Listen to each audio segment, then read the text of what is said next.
इस वीडियो में पढ़ने वाले हैं घात और घातांक, इंग्लिश में कहते हैं पावर एंड एक्सपोनेंट। ये टॉपिक मैथ का बहुत ही बेसिक कॉन्सेप्ट है। जिसको भी मैथ से डर लगता है या मैथ कमजोर है वो इस वीडियो को पूरा देख ले और घात घातांक पूरा समझ जाए, जिससे आपका मैथ स्ट्रांग रहेगा। चलिए समझते हैं क्या होता है घात घातांक। देखिए हमने ऊपर में लिखा है घात और घातांक। घात को इंग्लिश में कहा जाता है पावर और घातांक को कहा जाता है एक्सपोनेंट। चलिए इसको समझते हैं। इसको समझने के लिए हमने दो उदाहरण ले लिया है, दो चीज ले लिया है। इसको समझ जाइएगा तो घात और घातांक क्या होता है बिल्कुल समझ में आ जाएगा। चलिए देखते हैं। देखिए यहां पर लिखा हुआ है कि 3 गुना 3, 3 गुना 3 कितना होता है 9।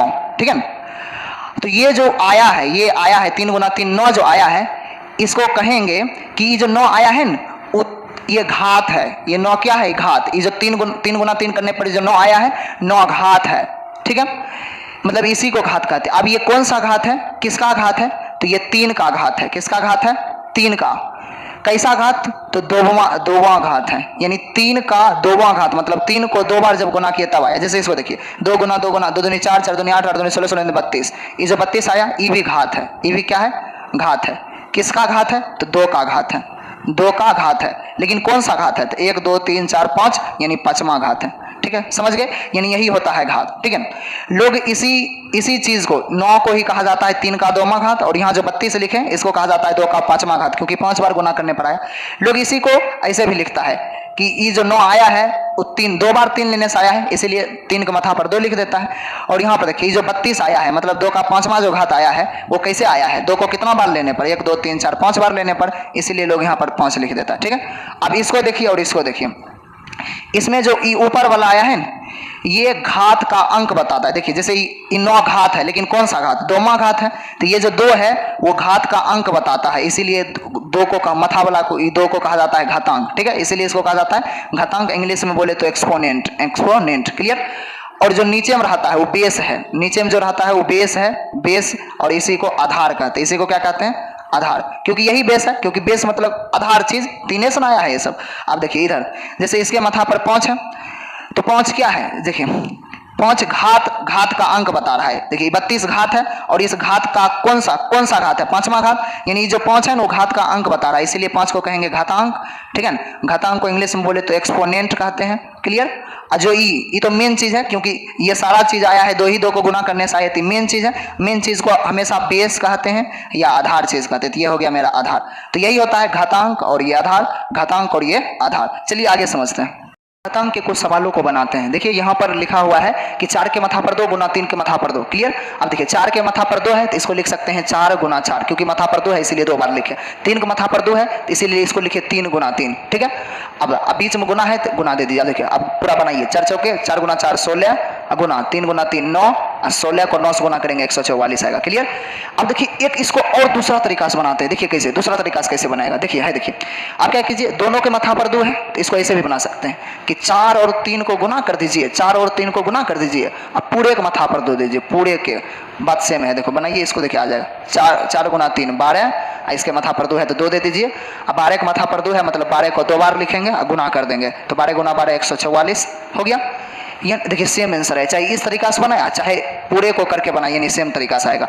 अब यहाँ से एक चीज फॉर्मूला बन गया कि मतलब अगर x के पावर m है, x के माथा पर m है और y के माथा पर भी m है, यानी माथा वाला चीज सेम है, तो नीचे वाला चीज को गुना करके पूरे के माथा पर वही चीज दे देंगे। क्लियर? समझ गए? अब इसको समझिए। देखिए यहाँ पर क्या है कि उल्टा है। यहाँ पर माथा वाला चीज सेम था, लेकिन यहाँ पर माथा वाला चीज अलग है।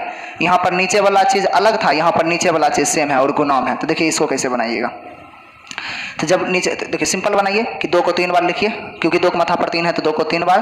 ठीक है ना, गुना इसको लिख दिए। अब इसको 2 के माथा पर 1 है, मतलब 2 को 1 के बार लिखना है। हो गया? अब सबको गुना कीजिए। 2 दूनी 4, 4 दूनी 8, 8 दूनी 16, यानी 16 आया आंसर। इसको एक और तरीका से बना सकता है। देखिए कैसे हम क्या करते हैं कि 2 2 तो 2 लिख देते हैं। सोचते हैं कि यहाँ का माथा पर 3 है, यहाँ पर माथा पर 1 है, यानी 3 और 1 जोड़ देते हैं। मतलब यहाँ 3 है, यहाँ 1 है, जोड़ दिए।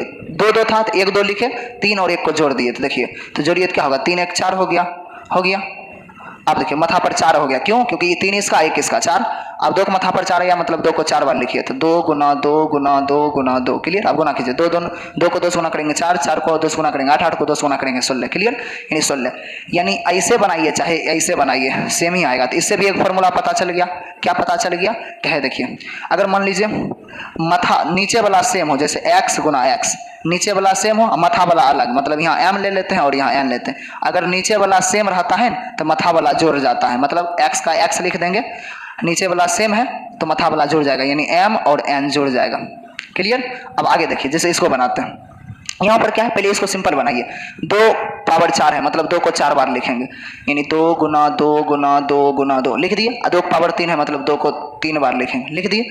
अब देखिए 1 2 से 1 2 खत्म, 1 2 से 1 2 खत्म, 1 2 से 1 2 खत्म, यानी 2 बचेगा। कितना बचेगा? 2। क्लियर? अब इसको एक और तरीका से बनाएंगे। है देखिए, हम क्या करते हैं कि नीचे वाला सेम है, देखिए 2 2, मथा वाला अलग है, लेकिन इस बार बटा में है, बटा में है। अब बटा को ही भाग कहते हैं, यानी भाग में है, बटा यानी भाग में है। क्लियर? तो देखिए क्या कीजिएगा, तो लिख दीजिएगा 2 2 है तो 1 2 लिखिएगा। यहाँ पर छोड़िए, यहाँ पर देखिए 2 2 तो 2 लिख दिए। अब 4, ठीक है ना, -3 कर दीजिएगा। ठीक है ना, यहाँ उसमें +3 किए थे, गुणाम जब था, वही चीज जब बटा में आ जाता है सेम वाला तो माइनस कर दीजिएगा। देखिए 2 4 में से 3 गया 1, 2 की पावर 1 मतलब 2 को एक ही बार लिखना है, मतलब समझ गए। ऊपर भी 2 आया था, इस टाइप से बनाए, ऐसे बनाए, तो इससे भी एक फॉर्मूला पता चल गया। क्या कि फॉर्मूला पता क्या चला कि अगर नीचे वाला सेम रहेगा, देखिए x और पावर मथा पर कुछ भी रहे तो मथा पर मान लीजिए m है, यहाँ पर n है, अगर x सेम है, ये वाला सेम है, तो मथा का पावर कुछ भी रहे तो घट जाता है, यानी x का x मथा वाला घट जाता है। जब बटा में रहता है तो मथा वाला घट जाता है। क्लियर? समझ में गए? अब आगे समझते हैं, ये कुछ और सवाल को बनाते हैं। देखिए यहाँ पर क्या है कि देखिए इसमें क्या है कि 2 के मथा पर 3 है, फिर उसके भी मथा पर 2 है, तो इसको कैसे बनाइएगा? पहले सिंपल बनाइए। है देखिए, पहले देखिए ब्रैकेट है तो ब्रैकेट दे दिए। अब ब्रैकेट के अंदर 2 के मथा पर 3 है, मतलब 2 को 3 बार लिखना है और गुना कर देना है। क्लियर? इस पूरे के मथा पर 2 है तो दे दीजिए। क्लियर? ये वाला आप देखिए गुना कीजिए, 2 2 4 4 2 8, यानी 8 आया, 8 के मथा पर 2, और चूंकि 8 के मथा पर 2 आया तो 8 को 2 बार लिखना है। क्लियर? 8 को 2 बार लिख दिया, 8 गुना 8 कीजिए 64 आ गया। अब देखिए इसको एक और तरीका से बना सकते हैं, हम बताते हैं क्या। आप क्या कीजिए कि 2 लिख दीजिए, अब मथा वाला जो है उसको गुना कर दीजिए। इसके मथा पर 3 है, इसके मथा पर 2 है, तो इस मथा वाला गुना कर दीजिए, तो यानी 3 गुना 2 कर दिए, तब तो भी आंसर आ जाएगा। देखिए कैसे, 2 का 2 3 दूनी 6, यानी 2 को, अब देखिए 2 के मथा पर 6 है मतलब 2 को 6 बार लिखना है। 1 2 3 4 5 6 बार लिख दिए। 1 2 3 4 5 6 गुना कीजिए, 2 4 4 को 10 गुना करेंगे 8, 8 को 10 गुना करेंगे 16, 16 को 10 गुना करेंगे 32, 32 को 10 गुना करेंगे 64। तो देखिए आ गया ना, ऐसे बनाई चाहिए इसे। इसका मतलब हम कह सकते हैं कि यहाँ से एक और फॉर्मूला बन गया कि अगर मान लीजिए x है, x के मथा पर m है और इस पूरे के मथा पर n है, तो इसको कैसे बना सकते हैं? इसको गुना कर दीजिएगा, मतलब x m और n को गुना कर दीजिएगा तो भी आंसर सेम आता है। अब इसको देखिए, यहाँ पर क्या है कि 3 3 है, मथा पर 4 4 है। ठीक है, इसको देखिए हम सिंपल तरीका से बनाते हैं, इसे समझिए। पहले एक सिंपल तरीका से बनाइए, 3 के मथा पर 4 है मतलब 3 को 4 बार, 3 3 4 बार लिख दिए, गुना कर दीजिए। बटा 3 के मथा पर 4 है मतलब 3 को 4 बार लिख दीजिए। क्लियर? काटिए काटिए, खत्म, सब कट गया, सब कटता है तो आंसर 1 आता है, सब कटता है तो आंसर 1 आता है, मतलब आंसर 1 आया। क्लियर? क्योंकि सब कट जाएगा आंसर 1 आएगा। आप देखिए इसको ऐसे बनाइए। इससे पहले बताए थे कि अगर सेम चीज बटाम हो, सेम चीज अगर बटाम हो तो मथा वाला घट जाता है, सेम चीज अगर बटाम रहता है तो मथा वाला घट जाता है, मतलब 3 का 3 और मथा वाला घट जाएगा, यानी 4 में से 4 घट जाएगा, 4 में से 4 घट जाएगा। तो देखिए 3 का 3 और 4 में से 4 गया 0, 4 में से 4 गया 0 हो गया। क्लियर? आप बताइए जब इसका आंसर 1 आया, इसका आंसर क्या आया? 1 आया, तो इसका मतलब इसका भी आंसर 1 आना चाहिए। देखिए 3 का 3 3 3 था, मथा वाला घट गया, 4 में से 4 गया 0, तो जब इसका आंसर 1 आया तो इसका भी 1 आएगा ही आएगा, क्योंकि इसका 1 आया तो इसका भी 1 आएगा। मतलब समझ गए, यहाँ से एक फॉर्मूला बना कि अगर किसी के भी मथा पर 0 रहता है तो उसका 1 आता है आंसर, किसी के भी मथा पर 0, मान लीजिए x के मथा पर 0 है तो उसका आंसर 1 आएगा, जैसे यहाँ 3 के मथा पर 0 है तो उसका आंसर 1 आता। ठीक है, चलिए आगे समझते हैं। चलिए कुछ महत्वपूर्ण सवाल को देखते हैं। देखिए यहाँ पर क्या लिखा है कि 2 के मथा पर 3 और 2 के मथा पर 6, तो आपको बताए हैं कि जब सेम चीज बटाम रहता है, जब सेम चीज बटाम रहता है तो मथा वाला घट जाता है। बताए थे जब सेम चीज बटाम रहता है तो मथा वाला घट जाता है, तो घट के बना लीजिए, यानी कि है देखिए क्या लिखिएगा, तो सेम चीज यानी 2 2 है तो 2 लिख दिए। क्लियर? क्लियर? अब मथा वाला घटा दीजिए, यानी 3 में से -6 घटा दिए, तो देखिए घटाइए, 2 का 2 और 3 में से 6 गया, तो देखिए 3 में से 6 जाएगा नहीं तो उल्टा घटाइए, 6 में से 3 गया 3, चूंकि माइनस बड़ा है तो माइनस दे दिए, यानी इतना आया। अब इसको सिंपल तरीका से बनाइए। सिंपल तरीका से कैसे बनेगा? देखिए 2 के मथा पर 3 है मतलब 2 को 3 बार लिखिए, 2 गुना 2 गुना 2, 2 को 3 लिखे। 2 के मथा पर 6 है मतलब 2 को 6 बार लिखिए, 2 गुना 2 गुना 2 गुना 2 गुना 2 गुना 2। देखिए 1 2 3 4 5 6, 3 6 हो गया। अब देखिए इसी खत्म, इसी खत्म, इसी खत्म, नीचे हम 3 को बचा, मतलब इसको लिख सकते हैं कि ऊपर में कुछ नहीं बचा, मतलब 1 बटा नीचे हम 2 क्या बचा, 3 को बचा, यानी लिख देंगे 2 के माथा पर 3। यानी देखिए इसको 2 तरीका से बनाए, पहला तरीका से बनाए तो आंसर इतना आया, और दूसरा तरीका से बनाए तो आंसर इतना आया। पहला तरीका से इतना आया और दूसरा तरीका से इतना आया, मतलब ये दोनों बराबर होगा, दोनों बराबर होगा, क्योंकि दोनों इसी का आंसर है। जब इसी का आंसर, ये दोनों इसी का आंसर है, इसका मतलब तब ये दोनों बराबर होगा। तो यहाँ से बन गया क्या कि 2 की माथा पर 3 है, तो ये बराबर होगा किसके, 1 की माथा के 2 पर बराबर 3। ठीक है, अब इसको ध्यान से देखिए, क्या था, 2 की माथा पर 3 था, ये 2 के माथा पर -3 था, तो वही क्या हुआ, यही चीज यहाँ पर लिखा गया, खाली माइनस गायब हो गया और 1 ऊपर में लिखा गया। तो यानी इससे एक और फार्मूला बन गया। क्या बन गया फार्मूला, कि अगर x के पावर माइनस कुछ m रहे तो इसको क्या लिखेगा, बटा दीजिएगा, यही चीज नीचे में आ जाएगा, यही चीज सेम यही चीज, खाली माइनस हट जाएगा, तो x की पावर m, सेम यही चीज नीचे आ गया, माइनस हट गया। ठीक है, और ऊपर में 1 लगा दीजिए। क्लियर, अब आगे चलते हैं।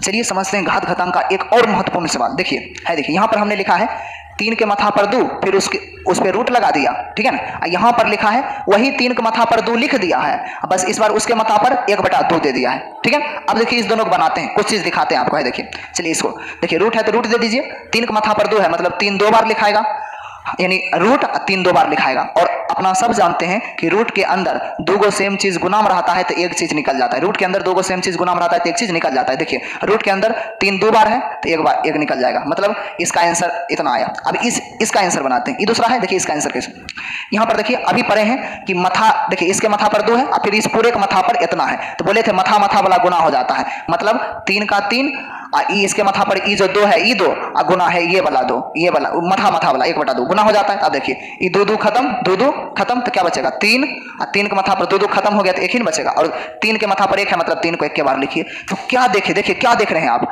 कि ऐसे हो तो भी 3 आया। देखिए 3 के माथा पर 2 के ऊपर रूट है तो भी 3 आया, और 3 के माथा पर 2 है उसके ऊपर 1/2 है तो भी 3 आया। इसका मतलब ये हुआ कि रूट और 1/2 सेम चीज है। देखिए रूट और 1/2 सेम चीज है, तभी सेम आया। देखिए 3 के माथा पर 2 है और रूट था तो भी 3 आया, 3 के माथा पर 2 है और उसके ऊपर 1/2 था, सेम चीज आया, मतलब रूट बराबर होता है 1/2 के। क्लियर, यानी है देखिए इसे एक फॉर्मूला बन गया कि अगर x के माथा पर रूट है, x के माथा पर रूट है तो ये बराबर होगा x, और रूट का मतलब होता है 1/2, रूट का मतलब होता है 1/2 रूट। देखिए x यहाँ तो यही x लिख देंगे, 1/2, दोनों का आंसर सेम आएगा।